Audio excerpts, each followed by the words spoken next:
Halo, assalamualaikum warahmatullahi wabarakatuh. Selamat sore ya buat teman-teman semuanya, khususnya yang selalu menantikan video terbaru, updatean terbaru dari channel Snusi. Terima kasih ya buat teman-teman semuanya yang selalu mensupport, mendukung, atau yang setiap hari saya mengupdate video dengan buat Anda semuanya gitu loh, terutama buat subscriber saya ataupun teman-teman saya semuanya seluruh Indonesia. Saya spesial hampir setiap hari buat Anda semuanya, khususnya yang saat ini mungkin sulit banget ya lepas dari pinjaman online, yang sudah masuk ke pinjaman online, tiap hari dicaci maki ataupun dihina oleh pinjaman online, misalnya dari debt collectornya. Dan ini spesial buat Anda sih sebenarnya. Dan di samping itu saya juga ucapin terima kasih yang sebesar-besarnya, karena Anda lah yang mensupport channel ini sampai detik ini dan menjadikan luar biasa. Ya, oke. Jadi seperti judul kita hari ini yang Anda lihat di video, pinjol legal rasa ilegal. Ini keluhan dari ribuan ya, atau ratusan ribu lah, atau puluhan ribu, terserah. Yang penting keluhan ini lahir dan ungkapan itu selalu masuk kepada saya, pinjol legal rasa ilegal. Ya. Apakah dengan keluhan seperti ini Otoritas Jasa Keuangan tidak mengetahui ya kenapa bisa terjadi asumsi ataupun satu pendapat yang menyampaikan pinjol legal rasa ilegal? Ya, ukurannya OJK mencari tahu dong di balik ini ya. Tapi entah itu dilakukan atau tidak, yang jelas pinjol legal rasa ilegal ini yang mau kita bahas dari orang-orang yang sudah mengalaminya.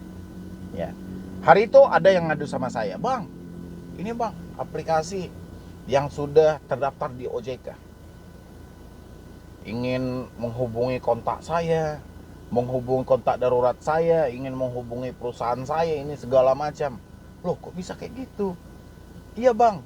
Habis itu saya bilangin, yaudah saya lihat dong, kirimin saya by email aja, saya pengen lihat buktinya. Kira saya lihat, memang iya, ucapan itu memang iya. Tapi ya ada tapinya nih. Pinjol legal mencaci maki, menakut-nakuti Anda, tidak menyampaikan mereka dari aplikasi mana. Ya, itu poinnya.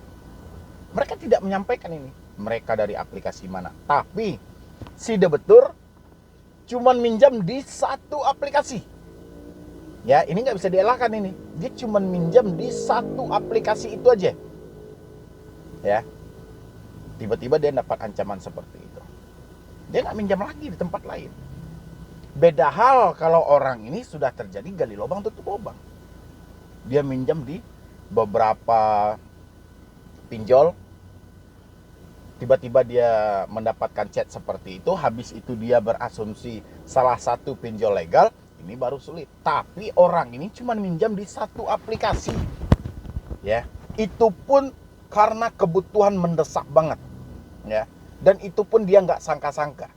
Bahkan ada yang bercerita pada saya, setelah dia mengajukannya sebelum dana cair, dia berusaha untuk membatalkannya, tapi hal itu tidak terjadi. Ya, malah yang ada apa? Datang email, datang WA, "Woi, kau mau main-main ini dengan perusahaan kami? Ingat, data kamu lengkap di sini. Kami bisa aja perjualbelikan data ini. Kami bisa aja pergunakan data ini buat hal-hal ini." Tapi mereka tidak menyebutkan mereka dari aplikasi mana. Ya. Dan kita baliknya kepada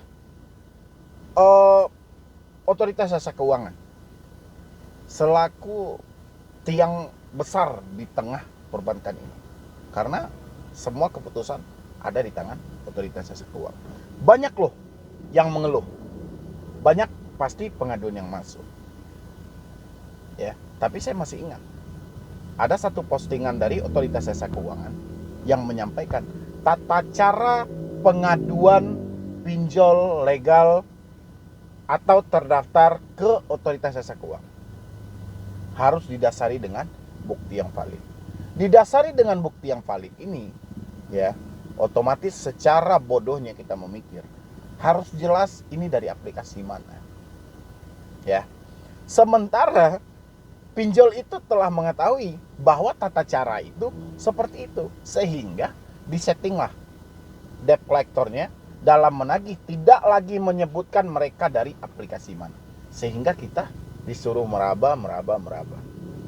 Ya, sampai pada akhirnya balik lagi ke awal tadi, orang yang curhat kepada saya ini dia cuma terjebak di satu itu aja. Ya, akhirnya apa? Dia lapor ke AFPI. Dan jawaban AFPI, selesaikan secara internal. Ya. Selesaikan secara internal itu kayak mana? Mereka tidak mengerti. Mereka tidak paham. Ya. Kan itu yang dimaksud itu. Alangkah baiknya diselesaikan secara internal. Secara internal itu antara si kreditur dan si debitur. Ya. Bagus, solusi itu bagus sih. Memang harusnya kita itu menyelesaikannya secara internal, tapi alasan orang ini didengar atau tidak. Ketika mereka menyampaikan uang kami tidak ada di tengah kesulitan PPKM saat ini, ya, saya yakin itu semuanya juga pasti mengeluh dengan hal yang sama. Saya di WFH, Bang. Ya. Saya di WFH tanpa ada kompensasi, tanpa ada pembayaran, tanpa ada gaji misalnya gitu. Sementara saya ada tanggungan, saya ada kewajiban untuk membayar cicilan, tapi saya tidak dibayar lagi. Akibat apa? PPKM. Saya salah satu karyawan yang dikurangi, saya salah satu karyawan yang dirumahkan. Ya, apa didengar oleh pihak pinjol? Nggak akan didengar. Palingan jawabnya apa? Itu urusan Anda. Urusan kami hari ini, kembalikan uang perusahaan kami. Kampretnya itu. Ya. Saya dengar itu, saya baca hal itu. Ya. Jadi teman-teman itu melapor ke otoritas jasa keuangan, melapor ke AFPI. Pasti jawabannya dengan pola yang sama. Selesaikan secara internal, hubungi pihak pembiayaannya. Kita berusaha ini. Secara itikat baik kita berusaha menghubungi, menjelaskan apa adanya. Akhirnya apa? Itu urusan Anda. Itu jawabannya. Urusan kami, uang perusahaan kami balikan. Jam 3 sore, jam 5 sore tidak ada, Anda tanggung resiko. Makanya saya balikin lagi. Kira-kira OJK tahu nggak hal itu sudah terjadi gitu? Ya. Orang-orang berusaha ini untuk menyelesaikan ini. Menyampaikan alasan mereka, menyampaikan fakta yang terjadi, yang mereka dapat apa? Cacian, hinaan, bahkan suatu kesombongan. Tidak ada solusi di tengah kerumitan saat ini. Tahu nggak otoritas jasa keuangan? Ya, mungkin, ya ini mungkin di sebagian kecil ada yang mengerti kesulitan di tengah pandemi saat ini. Tapi di sebagian besar itu mereka tidak mau tahu. Ya, seakan tidak ada yang mau mengambil resiko. Ya, contoh, debt collector saya tugaskan. Saya ini contohnya ya, saya ini pemilik pinjol. Saya bilangin sama debt collector, Anda tagih si A. Kalau Anda tidak dapat tagihan dari si A, Anda tidak dapat gaji. Gimana coba? Otomatis si debt collector berlomba menghajar si A. Apapun alasan si A ini tidak akan didengarkan oleh debt collector. Kenapa? Karena dia juga butuh kompensasi tadi. Dia juga butuh gaji tadi. Ya. Ini tekanan dari mana? Tekanan dari orang awal yang menyuruh mereka. Ini dipelajari oleh otoritas jasa keuangan. Ya, apa sebenarnya yang terjadi? Di tengah PPKM pun cacian, makian, hinaan masih berlangsung. Tagihan untuk menakut-nakuti ini segala macam masih berlangsung. Dan ini perlu diberikan satu solusi dalam hal ini. Karena orang-orang pada mengeluh pinjol legal rasa ilegal. OJK harus pahami itu. Ya. Kenapa ini semua debitur mengeluh pinjol legal rasa ilegal? Sementara OJK hampir di postingan mereka menyuruh orang-orang hindari pinjol ilegal, pinjamlah ke pinjol legal ataupun pinjol yang terdaftar biar kami bisa mengawasi, menindak tegas segala macam. Sekarang, lakukan sekarang. Sudah banyak itu keluhan yang keluar. Pinjol legal, rasa ilegal. Kenapa kata-kata itu bisa muncul? Cari alasannya. OJK harus bisa menaklukkan situasi ini. Kenapa ini bisa terjadi? Ya. Jadi jangan hanya memikirkan stimulus ekonomi, kayak mana pertumbuhan ekonomi ini segala macam, sementara pinjol masih sibuk melumpuhkan dan menghancurkan ekonomi di bawah. Kayak mana OJK mau memperbaiki ekonomi? Kayak mana OJK membilangin pertumbuhan dari perbankan terus meningkat? Ya, kalau meningkatnya karena banyak orang yang meminjam, pasti karena efek dari PPKM saat ini. Otomatis banyak orang yang dirumahkan, banyak orang yang tidak bekerja, ya pastinya pertumbuhan kredit akan meningkat. Ya, tapi permasalahan ini diselesaikan. Ya, ketika si debitur menyatakan bahwa penghasilan dia tidak cukup lagi untuk membayarkan satu kewajiban dia kepada si kreditur, OJK harus mempunyai jalan tengah di balik semua ini. Jangan hanya dilibatkan antara kreditur dan debitur. Ya, sementara si debitur harus mengikuti keegoan dari si kreditur. Ya, kan OJK menyampaikan seperti itu. Coba diselesaikan secara internal, ya, antara kreditur dan si debitur. Akhirnya apa?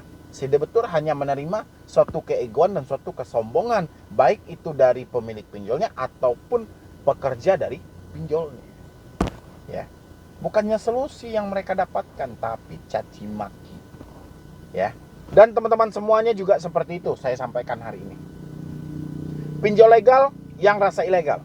Misalnya, Anda terjebak di satu aplikasi aja. Di pinjol legal ataupun pinjol yang sudah terdaftar. Tiba-tiba ada satu ancaman. Ya. Ancaman ini kita harus bedakan juga. Mana mereka yang mengingatkan tagihan, mana mereka yang ikut mengancam kita. Ya, kan saya sudah sampaikan itu di beberapa video. Yang seperti ini menagih. Yang seperti ini mengancam. Yang menagih itu biasanya, yang terhormat Bapak Ibu, hutang Anda sampai hari ini telah mencapai sekian. Kalau tidak dibayarkan juga, dendanya terus bertambah. Kami harapkan itikat baiknya dan kerjasamanya. Itu menagih. Ya, itu menagih. Salah satu contohnya saja. Tapi kalau mereka menekan, maling ataupun penipu, ataupun langsung ke 7 poin. Woi, Anda ngutang di perusahaan kami, bayarnya kapan? Kalau sampai jam 3 sore Anda tidak melakukan pembayaran, data Anda lengkap sama kami.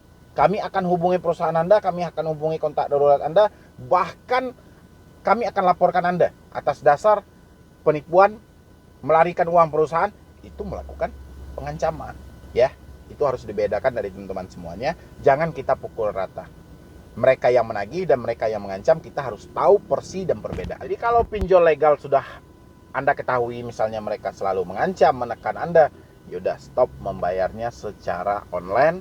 Minta mereka, yaudah silakan Anda datang aja ke tempat saya. Ya, mungkin dari saya cuma itu aja. Terlebih dan terkurangnya saya mohon maaf. Mudah-mudahan dengan adanya video ini, itu bisa mewakili suara dari teman-teman semuanya, terutama keluhan Anda dari pinjol legal, rasa ilegal. Ya, dan habis itu membalikan kembali semangat Anda supaya tidak ketakutan terlalu berlebihan, hadapi, insya Allah badai itu pasti berlalu. Ya, pokoknya kalau memang duit sudah tidak ada, ingat aja moto dari channel ini, lebih baik kita malu sesaat daripada kita